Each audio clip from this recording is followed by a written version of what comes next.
नमस्कार दोस्तों, current affairs के इस वीडियो में आपका स्वागत है। आज है 9 अक्टूबर 2020 और 9 अक्टूबर 2020 से जितने भी करंट अफेयर्स के क्वेश्चन हैं जो राष्ट्रीय एवं अंतर्राष्ट्रीय स्तर के हैं उसको आज हम डिस्कस करेंगे।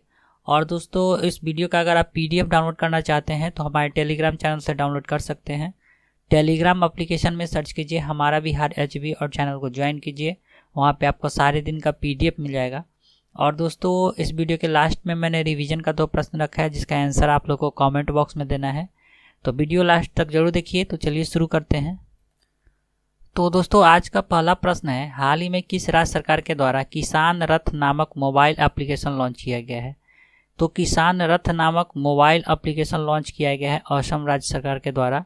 ए ऑप्शन इसका सही हो गया। राष्ट्रीय सूचना विज्ञान केंद्र द्वारा विकसित, डिजाइन और तकनीकी रूप से बनाए गए ऐप को Assam agri business and rural transformation apart द्वारा APART द्वारा परियोजना द्वारा लागू किया जाएगा। ठीक है, अब दोस्तों नाम आया असम का, तो चलिए इसके बारे में जानते हैं। तो दोस्तों, ये आ गया भारत का मैप और ये रहा असम राज्य।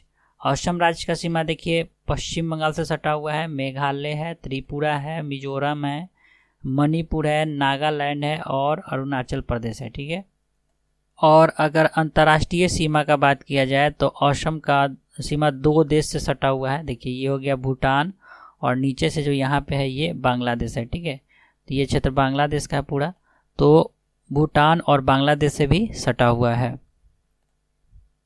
और असम का राजकीय पशु भारतीय गैंडा है, राजकीय पक्षी सफ़ेद पंखों वाला बत्तख हो गया। असम की राजधानी दिसपुर है, मुख्यमंत्री है सर्बानंद सोनोवाल, राज्यपाल है जगदीश मुखी। और असम उच्च न्यायालय जो है उसको गुवाहाटी उच्च न्यायालय बोला जाता है, जिसका स्थापना 1948 में हुआ है। और गुवाहाटी उच्च न्यायालय जो है ये गुवाहाटी में ही है और इसका ब्रांच है 3 ब्रांच है गुवाहाटी उच्च न्यायालय का, जो कि कोहिमा, आइजोल और ईटानगर में है। और गुवाहाटी उच्च न्यायालय के क्षेत्राधिकार के अंतर्गत असम, नागालैंड, मिजोरम और अरुणाचल प्रदेश आता है। और वर्तमान में गुवाहाटी उच्च न्यायालय के मुख्य न्यायाधीश अजय लांबा है। और दोस्तों, असम का तिनसुकिया जो है यहाँ से दिबांग नदी का नाम ब्रह्मपुत्र हो जाता है। असम का डिगबोई नाहरकटिया तेल शोधक कारखाना है। डिब्रूगढ़ भी तेल क्षेत्र है। मंजूरी द्वीप विश्व का सबसे बड़ा नदी द्वीप है जिसका क्षेत्रफल 929 वर्ग किलोमीटर है और गुवाहाटी कामाख्या मंदिर के लिए प्रसिद्ध है।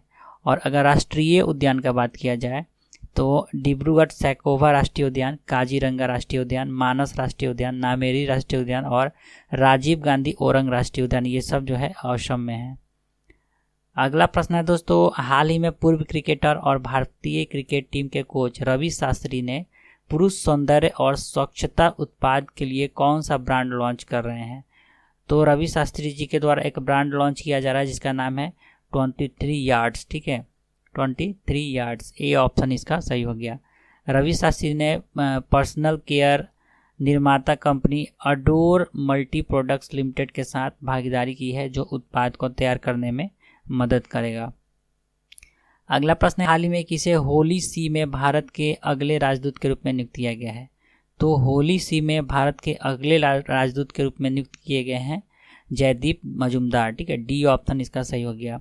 जयदीप मजूमदार भारतीय विदेश सेवा के 1989 बैच के अधिकारी हैं और वर्तमान में ऑस्ट्रेलिया में भारत के राजदूत हैं। और होली सी की राजधानी वेटिकन सिटी है और इसका मुद्रा है यूरो। और ये है जयदीप मजूमदार। अगला प्रश्न है, हाल ही में मास्क की कीमत सीमित करने वाला पहला राज्य कौन बना है?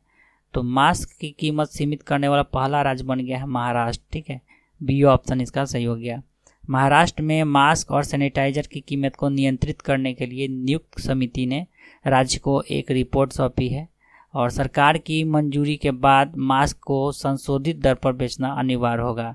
इसके साथ ही महाराष्ट्र मास्क की कीमत में कटौती करने वाला पहला राज्य बन जाएगा और साथ ही सैनिटाइजर की कीमत में भी नियंत्रित किया जाएगा।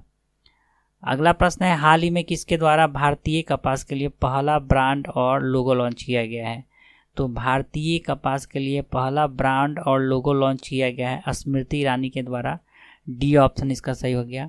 कपड़ा मंत्री स्मृति ईरानी ने वीडियो कॉन्फ्रेंसिंग के माध्यम से दूसरे विश्व कपास दिवस पर भारतीय कपास के लिए पहली बार ब्रांड और लोगो लॉन्च किया है और अब भारत के प्रीमियम कपास को विश्व कपास व्यापार में कस्तूरी कपास के रूप में जाना जाएगा। ठीक है, कस्तूरी कपास के रूप में जाना जाएगा भारत के प्रीमियम कपास को। अगला प्रश्न है, किस देश के साथ अपने आर्थिक संबंध को बढ़ावा देने के लिए अमेरिका उस देश में अपना विदेशी वाणिज्य सेवा कार्यालय खोलेगा? तो अमेरिका अपना विदेशी वाणिज्यिक सेवा कार्यालय खोलने जा रहा है बांग्लादेश में। ठीक है, सी ऑप्शन इसका सही हो गया। बांग्लादेश के साथ में अपने आर्थिक संबंध को बढ़ावा देने के लिए अमेरिका ढाका में अपना विदेशी वाणिज्यिक सेवा कार्यालय खोलेगा। बांग्लादेश में US source foreign direct investment के लिए निवेश के माहौल को सुधारने के लिए बांग्लादेश और अमेरिका ने सुधारों को लागू करने पर सहमति व्यक्त की है। अब दोस्तों नाम आया बांग्लादेश का, तो इसके बारे में जानते हैं। देखिए, ये है बांग्लादेश का फ्लैग। बांग्लादेश की राजधानी ढाका है, मुद्रा टका है। बांग्लादेश के प्रधानमंत्री हैं शेख हसीना, राष्ट्रपति है अब्दुल्ला हमीद। 16 दिसंबर 1971 को यह पाकिस्तान से आज़ाद हुआ और पाकिस्तान इसे 1972 में देश का मान्यता देता है। इसके साथ भारत की सबसे अधिक सीमा लगती है। त्रिपुरा इससे 3 ओर से घिरा हुआ है। बांग्लादेश की राजधानी ढाका जो है ये पद्मा नामक डेल्टा पे है। अगला प्रश्न है, हाल ही में Reliance general insurance company limited ने सैटेलाइट आधारित फसल निगरानी और विश्लेषण समर्थन के लिए किसके साथ समझौता किया है? तो Reliance general insurance company limited ने सैटेलाइट आधारित फसल निगरानी और विश्लेषण समर्थन के लिए सेटश्योर एनालिटिक्स के साथ समझौता किया है। ठीक है, बी ऑप्शन इसका सही हो गया। और यह बेहतर जोखिम प्रबंधन और अपने फसल बीमा व्यवसाय संचालन की दक्षता में सुधार करने में मदद करेगा। अगला प्रश्न है, हाल ही में भारतीय वायुसेना दिवस कब मनाया गया है? तो 8 अक्टूबर को मनाया गया है भारतीय वायुसेना दिवस। और भारतीय वायुसेना दिवस 8 अक्टूबर को अपनी 88वीं वर्षगांठ मनाई है। और भारतीय वायुसेना का स्थापना 8 अक्टूबर 1932 को हुआ था। अगला प्रश्न है, हाल ही में उत्तर प्रदेश राज्य सरकार ने किस एयरपोर्ट के साथ एक रियायत समझौते पर हस्ताक्षर किया है? तो उत्तर प्रदेश राज्य सरकार ने ज्यूरिख एयरपोर्ट इंटरनेशनल के साथ एक समझौते पर हस्ताक्षर किया है। यह 40 वर्षों की अवधि के लिए जेवर में नोएडा अंतर्राष्ट्रीय हवाई अड्डे के डिजाइन, निर्माण और संचालन के लिए हस्ताक्षरित किया गया है। हवाई अड्डे को सार्वजनिक निजी भागीदारी पीपीपी के द्वारा के रूप में विकसित किया जाएगा और इसे 2024 में चालू किया जाएगा। और ये जो पीपीपी हुआ इसका हो गया पब्लिक प्राइवेट पार्टनरशिप। अगला प्रश्न है, हाल ही में इंडियन पोस्ट पेमेंट बैंक के एमडी और सीईओ के रूप में किसे नियुक्त किया गया है? तो इंडियन पोस्ट पेमेंट बैंक के एमडी और सीईओ के रूप में नियुक्त किए गए हैं जे वेंकटरामू। ठीक है, डी ऑप्शन इसका सही हो गया। जे वेंकटरामू को 3 साल के लिए इंडिया पोस्ट पेमेंट बैंक पे एमडी और मुख्य कार्यकारी अधिकारी के रूप में नियुक्त किया गया है। जे वेंकटरामू वर्तमान में इक्विटास स्मॉल फाइनेंस बैंक में मुख्य डिजिटल अधिकारी हैं। अगला प्रश्न है, हाल ही में आरबीआई के डिप्टी गवर्नर के रूप में किसे नियुक्त किया गया है? तो आरबीआई के डिप्टी गवर्नर के रूप में नियुक्त किए गए हैं एम राजेश्वर राव। ठीक है, सी ऑप्शन इसका सही हो गया। इमेज में देख सकते हैं यही है एम राजेश्वर राव। एम राजेश्वर राव जो है दोस्तों वर्तमान में आरबीआई के कार्यकारी निदेशक भी हैं। और एम राजेश्वर राव चौथी डिप्टी गवर्नर के रूप में एनएस विश्वनाथन का स्थान लेंगे। अगला प्रश्न है, हाल ही में किसे कुवैत का नया क्राउन प्रिंस चुना गया है? तो कुवैत का नया प्रिंस चुना गया है शेख मसाला अल अहमद अल जाबर अल सबा को। ठीक है, ए ऑप्शन इसका सही हो गया। नाम बहुत लंबा है दोस्तों, 1-2 बार पढ़ने से याद हो जाएगा। शेख मसाला शेख अहमद शेख मसाला अल अहमद अल जबर अल सबा। ठीक है, अगला प्रश्न है, हाल ही में यूजीसी के द्वारा 24 विश्वविद्यालय को फर्जी घोषित किया गया है। इसमें सर्वाधिक किस राज्य में फर्जी विश्वविद्यालय शामिल है? तो उत्तर प्रदेश में। ठीक है, बी ऑप्शन इसका सही हो गया। और यूजीसी के अनुसार उत्तर प्रदेश के 8 विश्वविद्यालय को फर्जी घोषित किया गया है। अगला प्रश्न है, हाल ही में रसायन विज्ञान के क्षेत्र में किसे नोबेल पुरस्कार के लिए नामित किया गया है?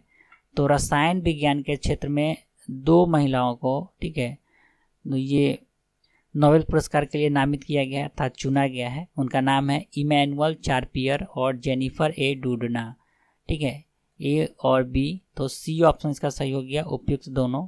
और इमेज में देख सकते हैं एक है इमैनुअल चार्पियर और एक है जेनिफर ए डूडना। और इमैनुअल चार्पियर फ्रांस की है और जेनिफर एडुन्ना अमेरिका की है। इन दोनों को जीनोम संपादन के नए तरीके के विकास के लिए रसायन शास्त्र के क्षेत्र में नोबेल पुरस्कार के लिए चुना गया है। तो दोस्तों ये था आज का करेंट अफेयर्स। चलते हैं कल के रिवीजन के तरफ। तो कल के रिवीजन का पहला प्रश्न था, हाल ही में Indo American chamber of commerce के द्वारा किसे IACC life time achievement award से सम्मानित किया गया है? तो रतन टाटा को। ए ऑप्शन इसका सही हो गया। दूसरा प्रश्न था, 12वां ब्रिक्स शिखर सम्मेलन का आयोजन 17 नवंबर को आयोजित किया जाएगा। इसकी अध्यक्षता कौन सा देश करेगा? तो रूस करेगा। ठीक है, ए ऑप्शन सही हो गया। तो कल के दोनों प्रश्न का सही उत्तर ए हो गया। आज का रिवीजन का प्रश्न है, हाल ही में किस राज्य सरकार ने अटल आदर्श विद्यालय खोलने की घोषणा की है? और आज का दूसरा प्रश्न है, हाल ही में भारतीय तटरक्षक बल के द्वारा किस वेसल का अनावरण किया गया है? तो इस दोनों प्रश्न का उत्तर आप लोग को कमेंट बॉक्स में देना है। तो चलिए दोस्तों, आज के लिए इतना ही। आशा करता हूँ आपको ये वीडियो अच्छा लगा होगा। अगर वीडियो थोड़ा सा भी अच्छा या हेल्पफुल लग रहा है तो प्लीज़ इस चैनल को सब्सक्राइब कीजिए, वीडियो को लाइक कीजिए तथा अपने दोस्तों में ज़रूर शेयर करें। और दोस्तों, इस वीडियो का अगर आप ऑडियो सुनकर रिवीजन करना चाहते हैं तो खबरी एप्लीकेशन पे हमारा भी हर चैनल को सब्सक्राइब कीजिए। वहाँ पे प्रतिदिन आपको इस वीडियो का ऑडियो मिल जाएगा, जिसे सुनकर आप रिवीजन कर सकते हैं। खबरी एप्लीकेशन का लिंक वीडियो के डिस्क्रिप्शन बॉक्स में दिया गया है, या आप डायरेक्ट प्ले स्टोर से भी डाउनलोड कर सकते हैं। तो चलिए दोस्तों, आज के लिए इतना ही। वीडियो देखने के लिए बहुत बहुत धन्यवाद।